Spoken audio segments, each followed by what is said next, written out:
Want to collaborate better in Outlook? One of the easiest ways is by joining an Outlook group, and I'll walk you through how to do it. In your Outlook mailbox, look for the section labeled Groups.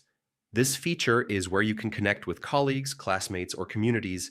Once you've found it, click on Discover Groups. Here, you'll see a list of groups available to you, almost like browsing a directory inside Outlook. If you don't see Discover Groups right away, check drop-down menus or expand sections, since layouts can vary slightly. At the top, there's also a search bar. Type in the name of the group you're looking for, or use keywords to find groups that match your interests. The list will update automatically as you type.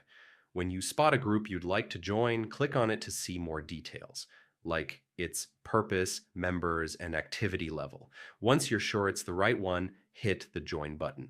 If the group is open, you'll be added instantly. If it requires approval, your request will be sent to the administrator and you'll be notified once accepted. And that's it. You've now joined an Outlook group, making it easier to share information, stay updated, and collaborate on projects.